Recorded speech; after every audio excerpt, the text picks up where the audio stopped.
Salut à tous, premier match de la saison en Ligue 1, première victoire pour le Paris Saint-Germain contre 3. On va analyser tout ça, top et flop, les aspects positifs et négatifs. Allez, c'est parti. Victoire courte 2-1 du PSG face à 3. Dans l'ensemble du match, Paris n'a pas été mauvais, efficace quand il le fallait, dominateur par moment, mais un manque cruel de maîtrise au niveau de la conservation du ballon.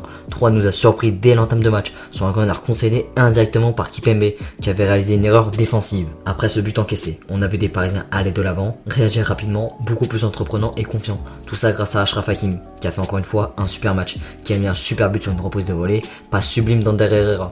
Il a été complet dans son jeu, il a parfaitement rempli son rôle de latéral droit, je l'ai trouvé beaucoup plus consistant que face au LOSC, sur le plan défensif où il a montré plus d'efficacité et surtout d'agressivité. C'était un vrai battant en première mi-temps, même si 3 qui s'est pas laissé faire. D'ailleurs, c'est une équipe ambitieuse et joueuse, elle a joué son va-tout, balle au pied c'était assez propre à avoir joué, au niveau des sorties de balle et du jeu en général, bref. L'animation offensive a été menée par Kylian Mbappé ce soir. Match satisfaisant de sa part, pas sûr sur le but de Mauro Icardi, qui intervient environ 2 minutes après le but de Achraf Hakimi. Mbappé a fait jouer sa technique, sa vitesse sur les débordements et les appels en profondeur.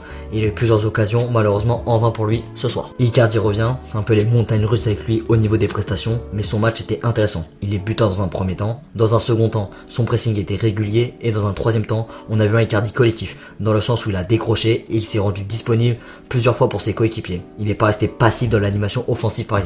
Dans l'entrejeu, Ander Herrera a été taillé patron, qui a eu du mal à rentrer dans le match, mais qui est passeur sur le but de Achraf Hakimi et déclencheur sur le but de Mauro Icardi. Il lance Mbappé en profondeur et par la suite Kylian Mbappé donne le ballon à Mauro Icardi. Ander Herrera s'est montré beaucoup de fois, il touche beaucoup de ballons et n'hésite pas à aller vers l'avant, contrairement à Julian Draxler. Franchement, quand je parle de l'idée d'un remplaçant à Neymar, Coutinho ou James Rodriguez, réellement il faudrait s'y mettre. C'est le seul joueur à vocation offensive qui joue en arrière, ce n'est pas normal, et qui n'est pas productif dans son jeu. C'est très moyen comme prestation de la part de Julian Draxler malheureusement ce soir. Ça fait 2 matchs consécutifs, il faudra se poser des questions. D'ailleurs, j'ai pas compris le changement fait par Mauricio Pochettino. Il a fait entrer Dina Bimbe, un joueur à vocation défensive, à la place d'un milieu offensif sur le papier comme Julian Draxler.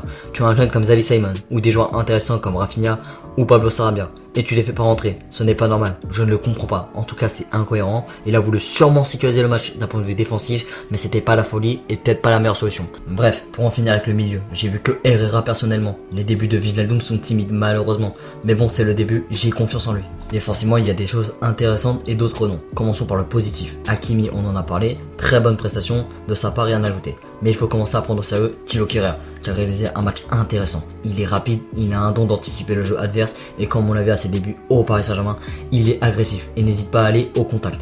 Quand tu vois l'info que Kehrer veut s'imposer au Paris Saint-Germain, tu le ressens depuis 2 matchs. Vraiment, c'est intéressant. Mais bon, nous nous enflammons pas, mais c'est quand même encourageant pour Thilo Kehrer. Par contre, ce soir j'ai pas compris Presnel Kimpembe. C'était complètement l'opposé de sa masterclass face au LOSC. Je l'adore, mais il est fautif sur le premier but de la rencontre marquée par 3. Et il a montré peu d'impact défensivement après. Son manque de constance est toujours là, mais j'ai confiance en lui, je l'apprécie beaucoup. C'est un super défenseur à voir. C'est que le début de la saison, on se calme. Il faudra recruter au niveau du latéral à gauche et réintégrer Abdou Diallo en centrale. J'ai trouvé un Diallo indécis dans ses prises de décision, stérile offensivement et peu pesant dans le jeu. Il faut commencer à se poser des interrogations à ce poste. Et puis, comment ne pas finir l'analyse du match par Navas.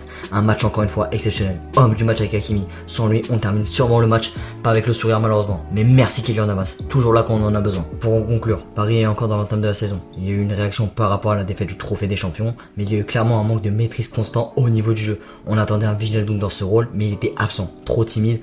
On verra la suite, mais j'ai confiance en lui. Ça va être un joueur très utile pour le Paris Saint-Germain, pas d'inquiétude. Défensivement, ça a manqué de caractère je trouve. On a trop subi par un 3 qui n'a pas lâché le match. Danilo n'a pas totalement rempli son rôle de sentinelle, son rôle de numéro 6, peu d'impact sur le plan défensif et il a failli nous faire perdre le match sur son erreur de relance en fin de match. Merci encore une fois Kylian Navas. Et voilà, c'est la fin de cette analyse. Si ça t'a plu, lâche un pouce bleu et partage-la à tes amis. Laisse un commentaire si tu as un avis à donner sur le match. Moi personnellement, je veux ton avis. Et à la prochaine pour une prochaine vidéo. Allez, ciao ciao.